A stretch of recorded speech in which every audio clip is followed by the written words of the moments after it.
నమస్కారం. 'ది సూర్య' ఛానల్‌కి స్వాగతం. ఈ వినాయక చవితి సందర్భంగా స్వతంత్ర ఉద్యమంలో వినాయక చవితి యొక్క పాత్ర అనేటువంటి అంశం ద్వారా ఈ యొక్క వీడియోని చేయడం జరుగుతుంది. ఈ వీడియో ద్వారానే మన యొక్క ఛానల్ కూడా ప్రారంభించడం జరుగుతుంది. కాబట్టి ఈ వీడియో మీకు నచ్చినట్టయితే లైక్ చేయండి, షేర్ చేయండి, సబ్స్క్రైబ్ చేయండి. ఈ ఛానల్‌ని ఆశీర్వదించండి. Thank you. చరిత్రలో వినాయక చవితి ఉత్సవాలు ఎప్పుడు ప్రారంభమయ్యాయి? ఎందుకు ప్రారంభమయ్యాయి? ఎవరు ప్రారంభించారు? వినాయక చవితి ఉత్సవాలు ఏ విధంగా పాత్రను పోషించాయి?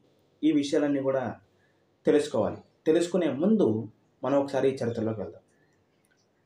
ఢిల్లీ సుల్తాన్ తర్వాత 1526లో మొట్టమొదటి పానిపట్టు యుద్ధం తర్వాత బాబర్ అనేటువంటి వాడు ఈ దేశంలో నార్త్ ఇండియాలో మొఘల్ సామ్రాజ్యాన్ని ప్రారంభించాడు. తర్వాత మొఘల్ సామ్రాజ్యం యొక్క పోరాటం ద్వారా వారు అనేక రాజ్యాలను ఆక్రమించడం, మొత్తం దేశవ్యాప్తంగా కూడా మొఘల్ సామ్రాజ్యం ఏర్పడింది. అయితే వాళ్ళు ఏర్పడిన తర్వాత మన చరిత్ర పుస్తకాల్లో చెప్పుకున్నట్టుగా వాళ్ళు లేరు. ఖచ్చితంగా ఈ దేశం యొక్క వైభవాన్ని, దేశ యొక్క సంస్కృతిని, ఆలయాల్ని నాశనం చేయడానికే వారు పూనుకున్నారు. ప్రతి రాజు అందుకే ప్రయత్నం చేశాడు కూడా. అలా ఈ యొక్క ఆగడాలు, ఆగాయిత్యాలు పెరిగిపోయిన తర్వాత ఈ సంస్కృతిని, దేశ యొక్క వైభవాన్ని నాశనం చేయడానికే నిర్ణయించుకున్నటువంటి మొఘల్ని వ్యతిరేకించడానికి ఇప్పుడున్నటువంటి మహారాష్ట్ర ప్రాంతంలో మరాఠా రాజ్యాన్ని ఏర్పాటు చేశాడు శివాజీ మహారాజ్. తన తల్లి యొక్క జిజియాబాయి యొక్క ప్రేరణ, స్ఫూర్తి ద్వారా ఆయన యొక్క పోరాట పటం ద్వారా 1674లో ప్రారంభమైనటువంటి మరాఠా రాజ్యం కాస్త అనేక రాజ్యాలను ఆక్రమించుకుని మరాఠా సామ్రాజ్యం ఎదిగింది. ఒక విధంగా మనం చూస్తే వారు కూడా దేశం మొత్తాన్ని ఆక్రమించారు. దేశం మొత్తం మరాఠా సామ్రాజ్యంలోకి వెళ్ళిపోయింది ఒకసారి. అయితే తర్వాత వచ్చినటువంటి రాజులు బలమైనటువంటి రాజులు లేకపోవడం వల్ల మరాఠా సామ్రాజ్యం ఎక్కువ కాలం దేశం మొత్తాన్ని పాలించలేకపోయింది. ఏదైనప్పటికీ కూడా ఖచ్చితంగా ఈ యొక్క వైభవాన్ని, ఈ యొక్క సంస్కృతిని కాపాడడంలో ఛత్రపతి శివాజీ మహారాజ్, మరాఠా సామ్రాజ్యం చాలా కీలకమైన పాత్ర పోషించాయి. అయితే మరాఠా రాజ్యాన్ని ఏర్పాటు చేసి మొఘళ్ళు అప్పుడే బలంగా ఉన్నటువంటి మొఘల్ని వ్యతిరేకించాలి, మొఘల్ని దించాలి, మొఘల్ని యొక్క ఆగడాన్ని ఆపివేయాలంటే ఖచ్చితంగా బలమైనటువంటి సైన్యము, బలమైనటువంటి ప్రజలు ఉండాల్సినటువంటి అవసరం ఉంది. అలాంటి సమయంలోనే ప్రజలందరిలోని కూడా చైతన్యం నింపడానికి ఒక వేదికలు కావాలి. అలా వేదికగా ప్రారంభమైనటువంటివే వినాయక చవితి ఉత్సవాలు. మన పండుగలు స్వతంత్ర ఉద్యమంలో ఈ విధంగా కూడా పాల్గొన్నాయి. ఈ వినాయక చవితి ఉత్సవాల ద్వారా ప్రజలందరూ వచ్చేవారు, పూజలు చేసుకునేవారు. అంతేకాకుండా మొఘల్ సామ్రాజ్యం మీదకి ఏ విధంగా మనం పోరాటం చేయాలి, ఏ విధమైన కార్యాచరణ చేయాలనేటువంటి ఒక పోరాట వేదికలుగా కూడా వినాయక ఉత్సవాలు, వినాయక మండపాలు వెలిసాయి. అలా తర్వాత ఒక దగ్గర ప్రారంభమైనటువంటి వినాయక ఉత్సవాలు అలా మొత్తం రాష్ట్ర వ్యాప్తంగా ఏర్పాటయ్యి రాష్ట్ర వ్యాప్తంగా కూడా ఘనంగా జరుగుతుంది. అయితే 1700 సంవత్సరంలో మొఘల్ యొక్క వైభవం కోల్పోతూ వస్తుంది. మొఘల్ యొక్క సామ్రాజ్యం వైభవం కోల్పోతూ వస్తుంది. మరాఠా సామ్రాజ్యం కూడా వైభవం కోల్పోతూ వస్తుంది. అప్పుడప్పుడే 1600లో వచ్చినటువంటి ఈస్ట్ ఇండియా కంపెనీ వాళ్ళు, వ్యాపార నిమిత్తం వచ్చినటువంటి వాళ్ళు 1757 తర్వాత వారు పుంజుకోవడం, వారు ఈ యొక్క దేశాన్ని ఆక్రమించడం మొదలుపెట్టారు. వ్యాపారం ద్వారా వచ్చిన వాళ్ళు మొత్తం దేశాన్ని ఆక్రమించడం మొదలుపెట్టారు. అలా ఒక్కొక్క ప్రాంతాన్ని బెంగాల్ని, సర్కార్ని, తర్వాత పంజాబ్ని, ఇలా మరాఠా ప్రాంతాలని ఆక్రమించుకుంటూ మొత్తం దేశం మొత్తం ఆక్రమించారు.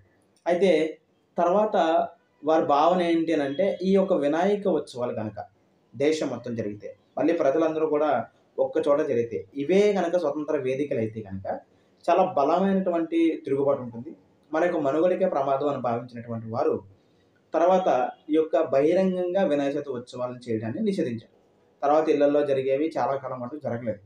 అయితే 1857లో మొట్టమొదటిసారిగా మనందరూ తెలిసిందే మొట్టమొదటి స్వతంత్ర ఉద్యమం జరిగింది. ఆ ఉద్యమంలో ఝాన్సీ లక్ష్మీబాయి లాంటి వాళ్ళు పోరాటం చేశారు. ఒక కీలకమైన పాత్ర పోషించింది.